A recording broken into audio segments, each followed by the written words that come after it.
ನೋಡ್ರಿ, ನಾನು ಭಾಳ ಆ ಥರದ ಇನ್ನೊಂದು ಎರಡು ವಿಷಯ ಇದೆ, ಅದನ್ನು ಮಾತಾಡ್ತೀನಿ. ಆದರೆ ಇವರು ಹೆಂಗೆ ಹ್ಯಾಂಡಲ್ ಮಾಡಿದ್ರು ಅನ್ನೋದು ಜಗತ್ತಿಗೆ ಗೊತ್ತದ. ಒಬ್ಬ ಸತ್ತರು, ಒಬ್ಬ ನಿಧನ ಅಂದರು ಮಿಸ್ಹ್ಯಾಪ್ದಲ್ಲಿ, ಅದು ದುರ್ದೈವನ.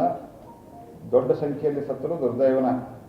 ಆದರೆ ಎಷ್ಟು ಜನ ಹಿಂದಿನ 3-4 ಘಟನೆಗಳಲ್ಲಿ ಎಷ್ಟು ಜನ ಸತ್ತಿದ್ರು? ಒಬ್ಬ ಮಂತ್ರಿ ಸಹಿತ ಹೋಗಿರಲಿಲ್ಲ. ಮಂತ್ರಿ, ನಮ್ಮ ಗೃಹ ಮಂತ್ರಿಗಳು 3 ದಿವಸ ಹೋಗಿದ್ದರು. ನಮ್ಮ ಗೃಹ ರಾಜ್ಯ ಮಂತ್ರಿಗಳು ಹಲವಾರು ದಿವಸಗಳ ಕಾಲ ಇದ್ದರು.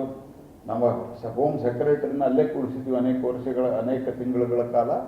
ಯಾವ ಸಮಯದಲ್ಲಿ ಹೋಗಿ ಏನು ಆ್ಯಕ್ಷನ್ ತೆಗೆದುಕೊಳ್ಳಬೇಕು, ಅದರಿಂದ ಯಾವ ರೀತಿಯಲ್ಲಿ ಶಾಂತಿ ನೆಲೆಸ್ಬೋದು ಅಂತ ಅನ್ನೋದಕ್ಕೆ ಸರ್ಕಾರಕ್ಕೆ ತನ್ನದೇ ಆದಂಥ ನೀತಿ ನಿಯಮಗಳು ಮತ್ತು ನಿಬಂಧನೆಗಳಿರ್ತಾವೆ. ಅದರ ಪ್ರಕಾರ ಮಾಡಿದ್ದಾರೆ.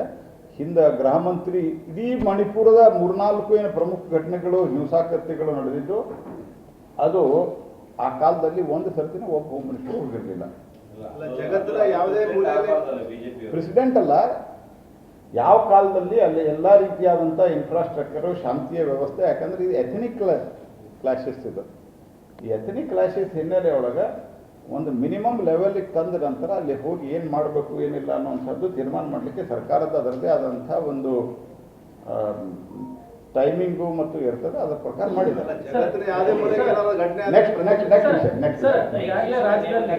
RCB ಸಂದರ್ಭದಲ್ಲಿ ಹಲವಾರು ಜನ ಕಳ್ಕೊಂಡ್ರು. ನಿನ್ನೆ ಕೂಡ ಹಾಸನದಲ್ಲಿ ಸರ್ 9 ಜನ ಟ್ರಕ್ ಅದು ನನ್ನ ನೆಕ್ಸ್ಟ್ ವಿಷಯದಲ್ಲಿ ಇದೆ. ನಾನು ಅದ್ರ ಬಗ್ಗೆ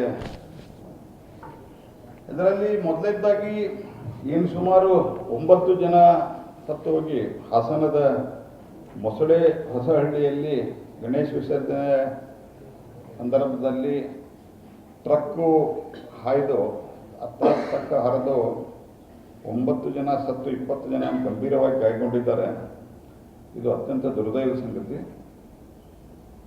ಅವ್ರಿಗೆ ಮೃತರಿಗೆ ಆತ್ಮಕ್ಕೆ ಶಾಂತಿ ಸಿಗಲಿ, ಅವ್ರ ಕುಟುಂಬದವ್ರಿಗೆ ದುಃಖ ಭರಿಸುವ ಶಕ್ತಿ ಕೊಡಲಿ ಅಂತ ನಾನು ಪ್ರಾರ್ಥಿಸ್ತೇನೆ. ಮತ್ತು ಗಾಯಗೊಂಡವರು ಬೇಗ ಗುಣಮುಖರಾಗಲಿ ಅನ್ನುವಂಥದ್ದನ್ನು ನಾನು ಪ್ರಾರ್ಥಿಸ್ತೇನೆ. ಮತ್ತು ಪ್ರಧಾನಮಂತ್ರಿಗಳು ಅದಕ್ಕೆ ಸಂವೇದನವನ್ನು ವ್ಯಕ್ತಪಡಿಸಿದ್ದಾರೆ.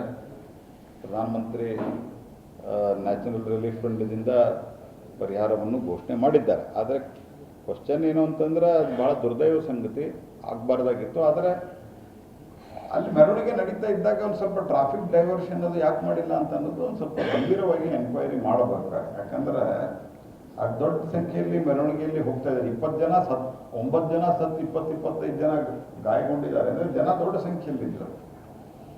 ಟ್ರಾಫಿಕ್ ಅದು ಡೈವರ್ಟ್ ಮಾಡೋದು